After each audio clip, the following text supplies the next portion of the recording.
kami di sini melaporkan ada warga keluarga dari klien kami yang dibunuh oleh oknum Polri Polres Ketapang, Kalimantan Barat, yang sampai saat ini kasus tersebut tidak tahu rimbanya.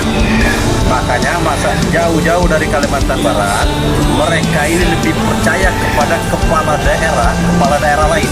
Seharusnya secara logika, etika ini mereka ini kan melaporkan ke pimpinan mereka, ke Gubernur Kalimantan Barat. Tetapi tidak, mereka lebih baik melaporkan ke Gubernur Jawa Barat, Kang Deddy Mulyadi. Karena mereka beranggapan Kang Deddy Mulyadi lah yang bisa menyelesaikan dan membantu solusi daripada penyelesaian daripada perkara pembunuhan yang dilakukan diduga oleh oknum Polri tersebut. Pembunuhan tersebut kalau menurut hemat kami adalah pembunuhan berencana. Baik, itu dari saya. Jadi secara substansinya perlu saya sampaikan supaya publik juga bisa melihat secara utuh bahwa ini awali dari adanya penyerobotan lahan. Lahan tersebut adalah lahan milik klien kami, kemudian diserobot kemudian dibangun oleh seorang pengusaha yang cukup terkenal berinisial A, Kalimantan Barat sana.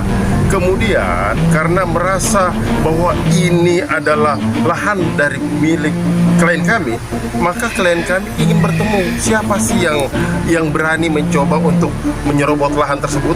Selanjutnya karena klien kami mencari orang tersebut dan meminta untuk bertemu kepada si penyerobot ini, tidak pernah juga ditemuin.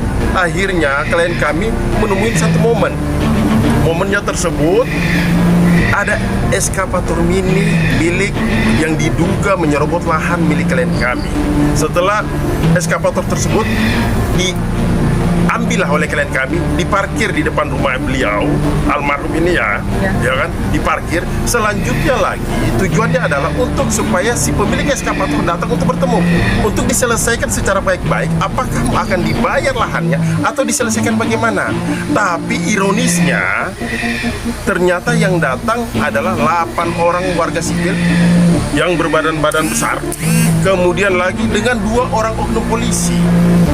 Seharusnya yang kami lihat polisi ini datang bukan dalam rangka, tanda kutip ya, bukan dalam rangka tindakan serangkaian penyelidikan atau penyidikan, tapi dia datang secara frontal dengan terjadi cekcok dengan klien kami, karena kami duga bahwa polisi ini membackingi pihak pengusaha ini.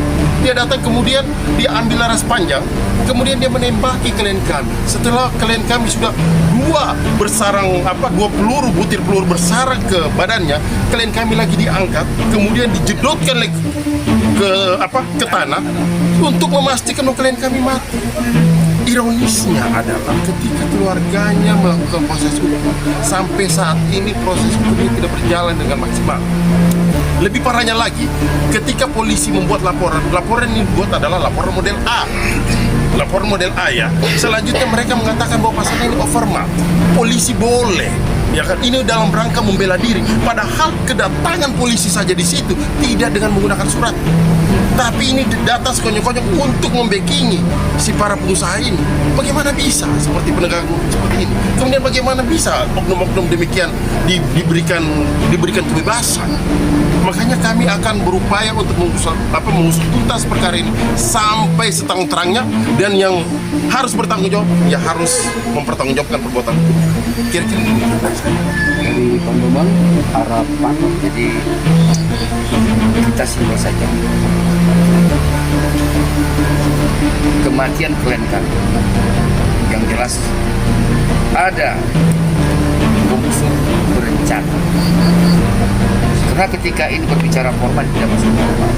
Kenapa? Klien kami itu kecil, bukan besar. Badannya juga kita lihat kecil. Bagaimana satu orang lawan 8 orang? Kalau ini dikategorikan bela diri, tidak mungkin. Yang jelas ada rencana seorang pengusaha berinisial CG A untuk melakukan pembunuhan terhadap klien kami. Apapun dalilnya kami akan laporkan.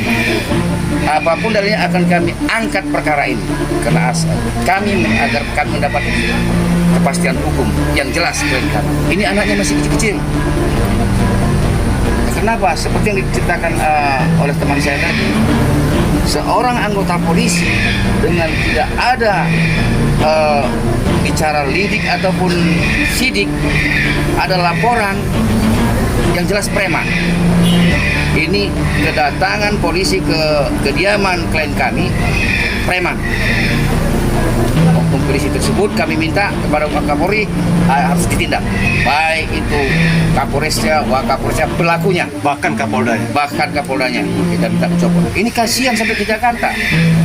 Bagaimana negara kita ini kalau seperti ini terus terjadi, ya kan?